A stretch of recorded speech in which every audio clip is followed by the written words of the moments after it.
How's it going, guys? Today we're going to be talking about these beta updates that have been applied to the beta for Halls of Torment, and I have to say, these are some of the best updates I've had in a long time for any game. I had so much fun playing the beta. We're going to kind of talk about them at a surface level, and we'll get in depth with some other videos. But first off, Frozen Depths is in the game, the fourth map. It is a very, very enjoyable map. I have to say, it does a lot of the things that I'd kind of asked for in the game, and I'm super stoked about that. The mob variety is absolutely insane. The amount of mechanics that the mobs actually have themselves, even the generic base mobs, extremely fun. And the bosses are so much better. They're not one-dimensional. They have a lot of really interesting mechanics that you have to play around. And the whole time you have to deal with all these other mobs. There's a lot of different mob types. The variety is fantastic. They have so many different abilities. And the map itself is very interactive also. I would say if you were playing on a flat map where, it was very easy for these monsters to actually surround you, you would have a much worse time. I feel like this map and the mob variety does a very good job of making the game fair, but also difficult. It was very hard.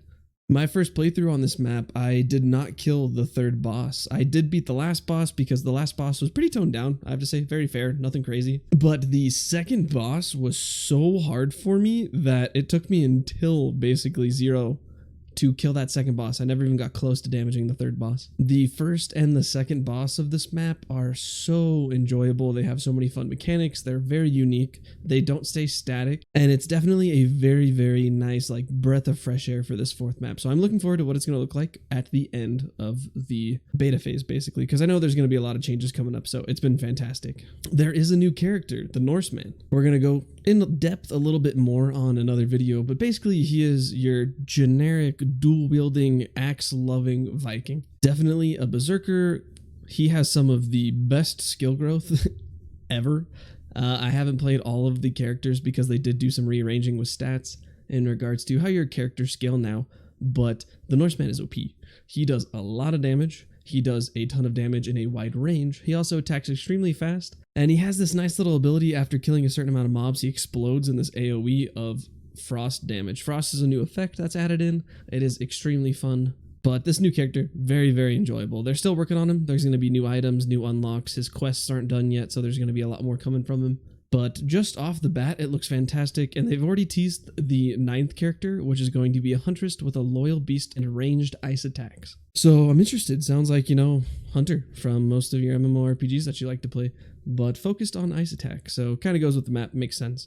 They added 2 new abilities, which are Flame Strike and Frost Avalanche. Frost Avalanche basically looks like Glacial Cascade if you've played Path of Exile.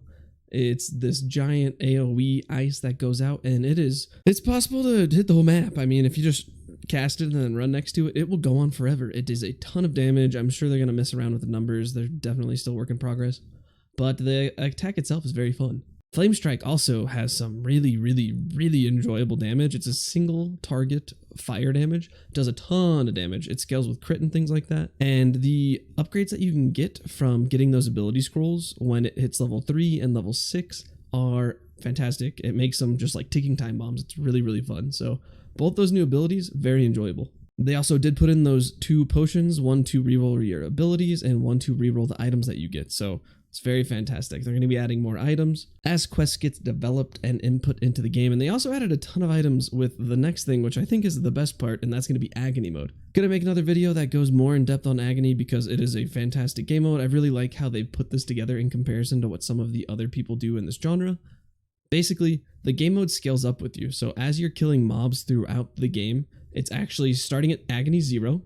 Goes all the way up, and I'm assuming indefinitely, not sure if it stops anywhere. I got to Agony, I think 3 or 4 by the end of the map. I don't remember exactly, but it was at least 3. Don't know if it was 4, but it basically just increases mob density, increases damage. You get better drops. They have Agony items. Basically, you'll know that it's an Agony item because it has basically double the stats of what the normal item does. Its background is in green, very easy for you to tell exactly what it is. And these drop from the champions. More champions spawn, which are those elite mobs that are outlined in blue, except for they're outlined in yellow. And you'll know that they are the champion because of that. They also have unique abilities, so they might have abilities from any other monster that you've ever ran into. Other than that, they're just a normal boss with increased HP and a lot of increased damage.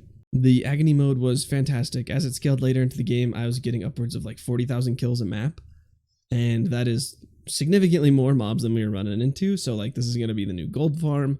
This is how you're going to farm for like your experience and your levels and all of those challenges for 3 mil DPS. You don't have to cheese them anymore. It was a lot of fun, and they're going to be basically kind of tinkering with this. So I'm interested to see what they're going to run into and how they're going to change it. I do hope that eventually they add in a like 2x speed mode, basically, because I do feel like 30 minutes is just a long time no matter what, and it would be nice if you felt comfortable for you to play at like 2x speed or maybe 1.5x speed. I feel like it's going to be a little bit harder to balance in this game specifically, because they do a pretty good job at sending the amount of mobs towards you that you can handle at the correct times. But I do think given the option of trying to play through maybe a more difficult 15-minute run than 30 minutes, I would definitely do it just to save myself some time. Other than that, there was like a huge rework of kind of like the bosses. The bosses no longer have crazy health pools. God bless. Thank you for listening. I appreciate it. And I think with the bosses of the 4th map, it really shows that they are definitely looking at what people are wanting. These bosses, again, lots of mechanics, they're multi-dimensional, there's a lot of things you have to think about. It makes the game fun while not having 8 bajillion HP. They're also doing a ton of like stat changes. Pierce, for example, and duration are gone. It's been replaced by something called Force, which also boosts knockback of melee attacks. So it's kind of all just thrown together. Very interesting. Item balancing, they did a lot of item balancing. I'm not sure where it's going to sit, but they changed a lot of flat stats to percentages and percentages to flat stats. So some items are very, very strong now, and I'm sure they're going to be tinkering with it as the beta goes through. In general, I am extremely excited about this new content. I'm going to make individual videos on like Agony mode, the map, the new character, stuff like that. And if there's anything that you guys are interested in basically getting more info on, let me know down below. I really appreciate the support recently. Thanks for letting me hit 300 subs. It means a lot to me. And I hope that you guys continue to support me, and I hope that I can keep making good content for you. So, as always, hope to see you on the next one.